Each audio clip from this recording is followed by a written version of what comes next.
Privatisation massive, dérégulation de l'économie, démantèlement du service public, voici le programme choc expérimenté au Chili par les Chicago Boys dans les années 70. Ces économistes formés aux États-Unis ont façonné la politique du dictateur Augusto Pinochet et ont fait de leur pays le laboratoire mondial du néolibéralisme, bien avant les années Thatcher et Reagan. Une très grande journaliste chilienne qui s'appelle Monkenberg parle carrément d'un saccage, d'un pillage de l'économie chilienne par ces Chicago Boys, qui se sont redistribués le gâteau. Nous sommes en 1955, en pleine guerre froide, et la progression des idées marxistes en Amérique du Sud inquiète les États-Unis. Pour contrer cette influence, l'administration américaine entame un programme d'échange universitaire, notamment entre le Chili et l'école de Chicago, une université sous l'influence d'un économiste libéral, Milton Friedman. Friedman est farouchement opposé à l'intervention de l'État dans l'économie, contrairement au consensus interventionniste de l'époque, incarné par John Maynard Keynes. Friedman a fait sa fameuse thèse sur la crise de 29 et il dit en fait le keynésianisme est une erreur parce que créer de la monnaie artificiellement va engendrer de l'inflation et l'inflation plus tard c'est des impôts donc ça fait augmenter les prix et ce sont des impôts en fait que vont payer les agents économiques. Après leur passage à Chicago, ces quelques dizaines d'étudiants reviennent au Chili. Ils critiquent dans les colonnes de journaux conservateurs la politique du président socialiste, Salvador Allende, élu en 1970. Mais ils ont encore peu d'influence, jusqu'à ce que des officiers de la marine s'intéressent à eux. Une partie de l'armée envisage déjà en secret de renverser Allende et demande aux Chicago Boys de rédiger un programme économique alternatif, El Ladrillo. On essaie de penser à cette société libérale parfaite où le marché va tout régler.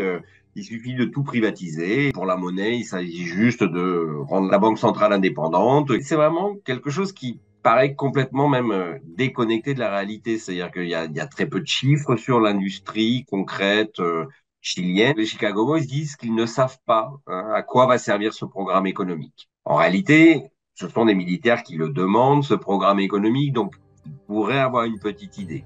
Le coup d'État arrive en 1973, la junte se met en place et l'amiral Merino, commandant en chef de l'influente marine, se retrouve en charge de l'économie du pays. Mais le choc pétrolier la même année fragilise le nouveau régime et fait ressurgir le spectre d'une inflation hors de contrôle. Les généraux au pouvoir demandent de l'aide aux Chicago Boys qui vont tester leurs recettes magiques. On crée une énorme récession, on coupe drastiquement dans le budget de l'État, on remonte les taux d'intérêt, enfin bon voilà, il y a une série de mécanismes. Pinochet est convaincu par cela, il dit bon, ok. Les Chicago Boys gagnent en influence. Plusieurs de ces économistes prennent la tête de ministères.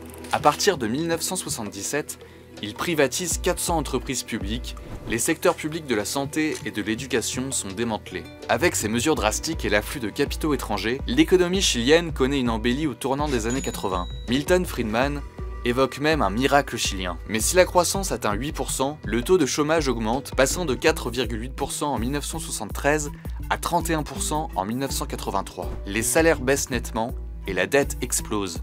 Derrière la vitrine économique, la société chilienne est atomisée. Pour les populations les plus fragiles, les plus précaires, c'est des gens qui pouvaient avoir accès à quand même une santé d'État, une éducation d'État. Ces services publics vont être complètement laminés. Donc, un accroissement, si vous voulez, des inégalités sociales. Tout ça s'accompagne d'une grande réforme, une des 7 réformes, des 7 modernisations. Ça va être la fameuse loi travail et la réforme des retraites. Pour toutes ces populations, plus de chômage, baisse du chômage, plus de retraites. Et on bascule sur un système de capitalisation privée. C'est un effondrement d'une toute petite classe moyenne et une paupérisation d'une grande partie de la population. Cette transformation économique brutale est facilitée par l'interdiction des syndicats, la suppression des libertés publiques et le musellement de la presse. Les années Pinochet, c'est aussi un coup humain terrible. Des milliers de morts entre 1973 et 1990 et des dizaines de milliers de cas de torture.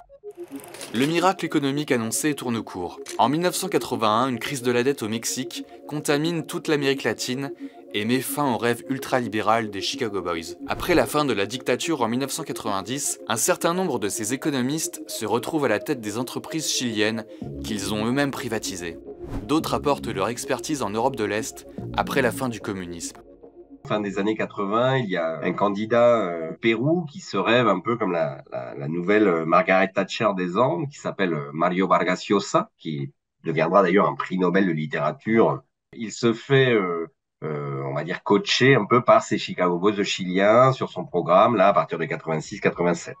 L'influence des Chicago Boys reste grande sur le continent sud-américain. L'un d'entre eux, Paulo Guedes, a été ministre de l'économie de Jair Bolsonaro au Brésil. En Argentine, le candidat libertarien à la présidentielle de 2023, Javier Milei, continue à défendre leur thèse.